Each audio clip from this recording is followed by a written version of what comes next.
Hi friends, ప్రజాసేవ తెలుగు ఛానల్కి స్వాగతం. ఆసరా చేయూత పెన్షన్లని రాష్ట్ర ప్రభుత్వం అయితే విడుదల చేయడం జరిగింది.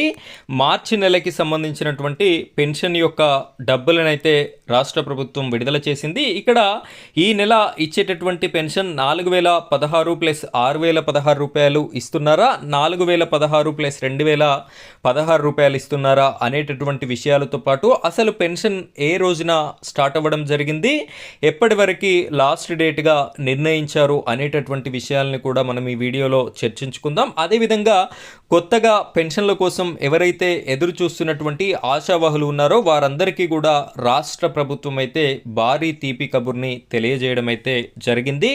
ఈ కొత్త పెన్షన్లని ఏ విధంగా అప్లికేషన్ చేసుకోవాలి, దాని ప్రాసెస్ని కూడా మనం ఈ వీడియోలో చర్చించుకుందాం.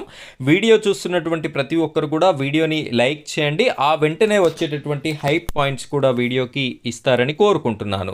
ఇలాంటి లేటెస్ట్ అప్డేట్స్ మీకు నోటిఫికేషన్ రూపంలో రావాలి అనుకుంటే మన ఛానల్ని సబ్స్క్రైబ్ చేసుకోండి. పక్కనే బెల్ ఐకాన్ ఉంటుంది, దాని మీద ట్యాప్ చేసి ఆల్ అని సెలెక్ట్ చేసుకోండి. ఇక మనం వీడియో టాపిక్లోకి వెళ్ళిపోయినట్టయితే ఇక్కడ ప్రముఖ ఆర్టికల్ని, దినపత్రికలో వచ్చినటువంటి ఆర్టికల్ని చూసుకున్నట్టయితే ఇందు మూలముగా వివిధ రకముల చేయూత ఆసరా పింఛన్లు అనగా వృద్ధాప్య, వితంతు, వికలాంగుల, చేనేత, కల్లుగీత మరియు ఒంటరి మహిళా పెన్షన్లు, ఇన్ని రకాల కేటగిరీస్కి ఈ యొక్క పెన్షన్ల పంపిణీ కార్యక్రమం అయితే తెలంగాణ రాష్ట్ర ప్రభుత్వం అయితే చేయడం జరుగుతుంది.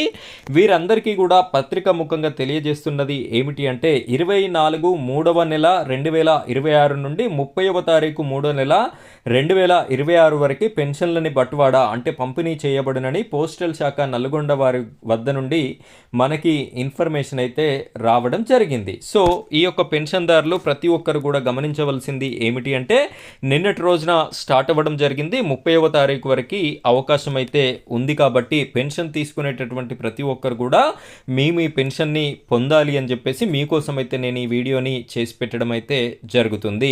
ఇక్కడ ఒక స్క్రీన్ షాట్ మీకు పేమెంట్ ప్రూఫ్ అనేది కూడా నేను చూపిస్తున్నాను. చూసినట్టయితే పాత పద్ధతిలోనే వృద్ధాప్య పెన్షన్ 2016 రూపాయలు అయితే ఒక పర్సన్కి క్రెడిట్ చేయడం అయితే జరిగింది. ఇక్కడ డేట్ను కూడా మీరు క్లియర్గా చూసుకోవచ్చు. 24వ తారీఖు 3వ నెల 2026 ఎస్బీఐ అకౌంట్లో ఈ యొక్క డబ్బులు అయితే క్రెడిట్ అవ్వడం జరిగింది. తెలంగాణ రాష్ట్రంలో 2 విధాలుగా పెన్షన్ల పంపిణీ కార్యక్రమం అయితే జరుగుతుంది.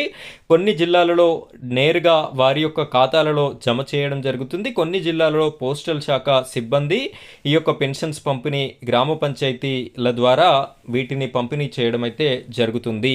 సో ఈ విధమైనటువంటి పెన్షన్ల పంపిణీ కార్యక్రమం అయితే తెలంగాణ రాష్ట్రంలో జరుగుతుంది. ఇదే విధంగా కొత్త పెన్షన్లకి సంబంధించి అసెంబ్లీలో డిప్యూటీ ముఖ్యమంత్రి గారైతే శుభవార్తని తెలియజేయడం జరిగింది. 2 లక్షల కొత్త పెన్షన్లను కూడా విడుదల చేస్తున్నట్టుగా ఉప ముఖ్యమంత్రి గారు ప్రకటించడం అయితే జరిగింది. దీనికి సంబంధించినటువంటి అప్లికేషన్ ప్రాసెస్, ఏ విధంగా అప్లికేషన్ చేసుకోవాలి, లేదు అంటే ప్రజాపాలనలో భాగంగా చేసుకున్నటువంటి అప్లికేషన్స్నే యాక్సెప్ట్ చేసి వారికి ఆ పెన్షన్లు అనేది ఇస్తారా అనేటటువంటి పూర్తి వివరాలు అయితే మనకు తెలియాల్సి ఉంటుంది. ఆ వివరాలన్నీ కూడా ఇన్ఫర్మేషన్ రాగానే నేను మీకోసం అయితే మరో వీడియో రూపంలో అందించడం అయితే జరుగుతుంది. ఇలాంటి లేటెస్ట్ ఇన్ఫర్మేషన్ మిస్ కాకుండా మీ వరకే రావాలి అనుకుంటే మన ఛానల్ని సబ్స్క్రైబ్ చేసుకొని సపోర్ట్ చేయండి. Thank you friends, thank you very much.